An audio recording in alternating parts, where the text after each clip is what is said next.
How's it going, everybody? Welcome back to JDC Studio. My name is Jacob, and guess what? We're back to solo rankings. If you can't remember, the previous two rankings have both been with On Cloud 9, which meant I haven't had the opportunity to do commentary on those. And if that was the reason you liked my solo rankings so much, well, they're back today. So the specific category for this video will be Culture Code, a duo group who has released a ton on NCS, albeit not as much as Jim Yosef, throughout a good chunk of its history. And for returning that many eras as it has, and tackling as many genres as they have, they've done a more than excellent job, and I can confidently say that every single one of their songs is at least great in my opinion. Potentially even greater than Miles' list. Maybe not, but I won't spoil. Because now would be a good time to finally start getting back into the commentary. So let's get into the list, starting with number 17.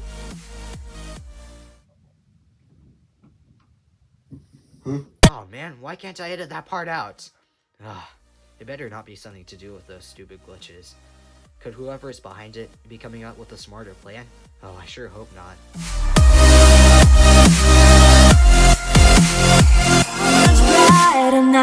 Number 17 is Brighter Lights remix, originally by Reeves Raymond, Alex Staltari, and Diana. One common trait you'll notice in all their older songs is that the verses are really vocal driven, not inherently bad. In fact, I enjoy how it makes the differences between them and the Always Golden drops more drastic. The least golden ones, however, definitely come from this song, not because they do anything wrong, but simply the more basic execution. That's not all to the song though, thanks to the lyrics, which tell a stellar narrative, possibly about herself. I give this a 75 out of 100.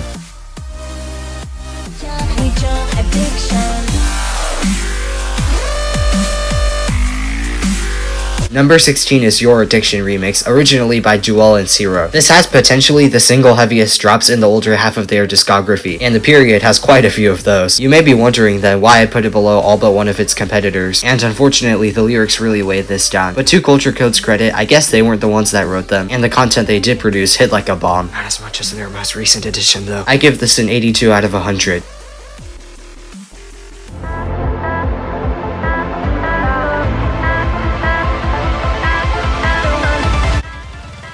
Number 15 is Over Again, featuring Lisa Rowe. Don't let the placement rub you the wrong way, because I think this is an excellent debut. In fact, there's aspects done better here than the songs to follow, such as the dramatic vibe and background action in the verses. The arpeggios gaining volume near the end of the build-ups hypes me on every listen, not to mention the chord type switch up in the drops was a pleasant surprise for the variety. The holdback has to do with how those drops were executed, specifically with balancing of power between elements. Other than that, this song really sets up the rest of their career and history on this label for success. I give this an 85 out of 100.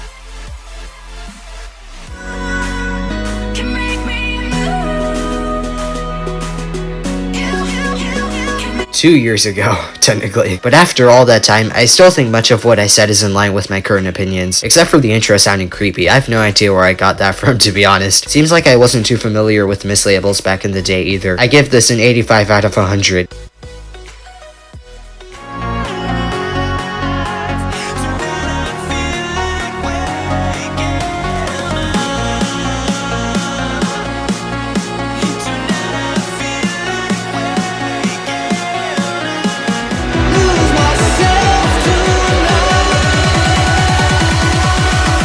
Number 12 is If I Lose Myself remix, originally by One Republic. Not sure if it's just me, but that full title itself sounds fire as heck. The actual song fortunately turned out to carry a similar level of emotion, but more than anything, it has superb power in the drops, helped by the punchy chords, occasionally being played in triplets to add creative flair, in which I admire. The verses are a bit weaker because the lyrical theme slightly confuses me, along with the typical vocal drivenness, but hey, at least that doesn't downgrade progression. Oh, and is that a reference to their 16th release? I give this release an 86 out of 100.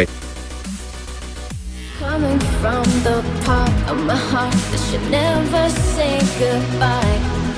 Number 11 is Broken remix, originally by Young London. Ah yeah, this is where things really get epic. The differences between the build-ups and drops really polarize this tune, leading from the emotional chord progression and lyrics sung over it to a wacky as heck melody, banger as always. What's even cooler is how the faint background notes in the build-ups does a switcheroo on your brain, making you think it's foreshadowing the drop melody when in reality it's something completely different, even from the chord's 2 bars before. I do think this could use somewhat more variety throughout though, despite its shorter length. I give this an 87 out of 100.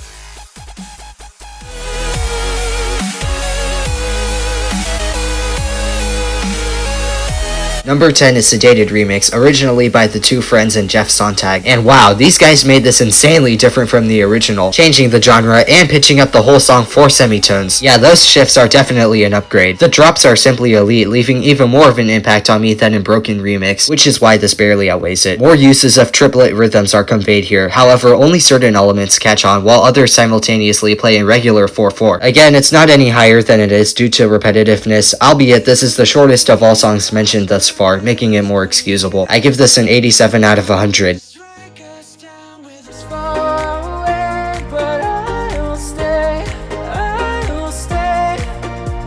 Number 9 is Feel Again featuring Harley Bird. Even this went beyond my expectations. I shouldn't have assumed it mid. The tropical keys starting the song remind me of Vance's Angel, which is followed by pads and lyrics creating a dramatic atmosphere. Always a plus in my book. The biggest highlight is before the drops, where we get an extremely emotional interlude thrown at us, which we didn't ask for but very much needed. I'm not sure how to feel about the drop melody being played on 2 simultaneous instruments, as I find it kinda strange sounding but not too bad. Good thing the outro livens and varies things up. Happy 8th anniversary to the song, by the way. I give it an 88 out of 100.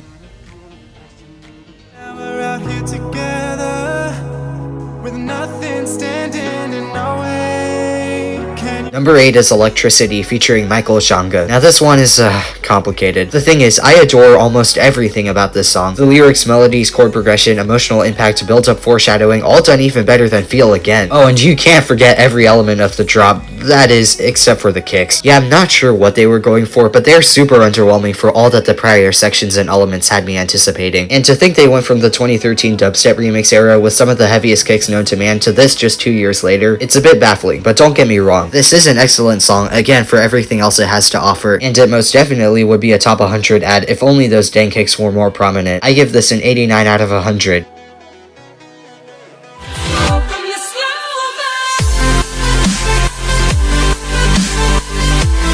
Number 7 is Slow Burn featuring Alexa Ayaz. Being released after Sedated Remix and before Brighter Lights Remix, this is the last of their old dubstep tracks and perhaps the most unique in terms of vibe. The best I can describe it is atmospheric and refreshing, while also including the elements keeping it at the common for its period old-timey sound design. Though they aren't much different from each other, there's additionally 3 drops present. I don't deem such an aspect a requirement for a standout song, but I do find it criminally underused, so credit where credit is due. I give this a 90 out of 100.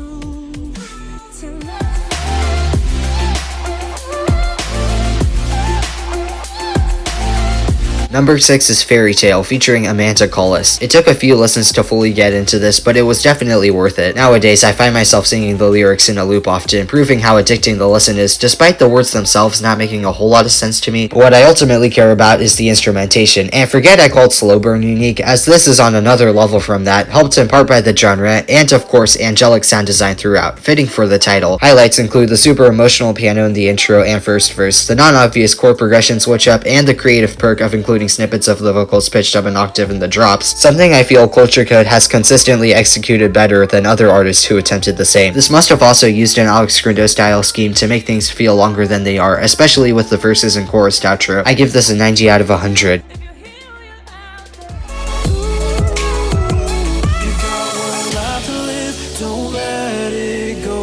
Number 5 is Don't Let It Go with Anecdote and Brado Sans. I can't quite put my finger on why I love this as much as I do. Much like the last song, it has a stranger vibe, as well as a slight off pitch, which I'm conflicted on. However, I find the sound design even more ascendable than in Fairy Tale, and the superior placement is further backed up by the wholesome and more understandable lyrical theme, also hinted by the song's title. Both artists involved have made better songs, but that being said, combining 2 signature styles such as theirs requires talent that was surely proven here. I give this a 91 out of 100.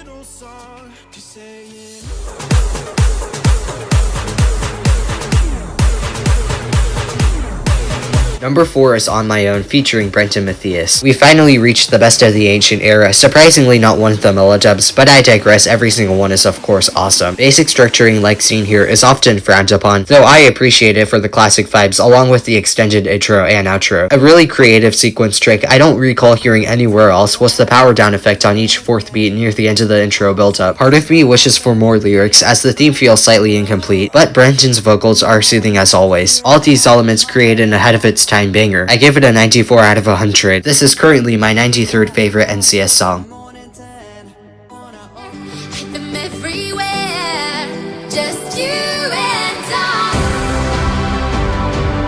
Number 3 is Runaway Remix, originally by Halcyon and Valentina Franco. Regardless of whether or not it's an actual release, I just couldn't leave this out. Seriously though, how do all songs named Runaway manage to be so incredible? Okay, maybe not all the remixes, but man is that not true about this one. The sound design throughout, but especially the drops, are of the utmost refreshing, more so than anything else in their discography, which fixes the rather minutes of the original. Unfortunately, the short length of the first one brought this down a little, but the lengthy and expeditious build-up mostly made up for it, and I can't bypass the intentional insight in how they were able to reconfigure the lyrics in such a way that the words runaway are actually never sung. That way, the title is only implied. I give this a 98 out of 100. This is currently my 51st favorite NCS song.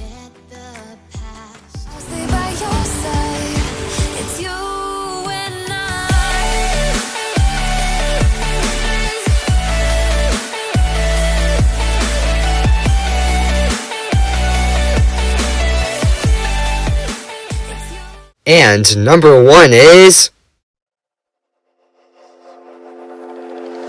Is this what giving up feels like? I don't know. Tell me, have I lost my mind?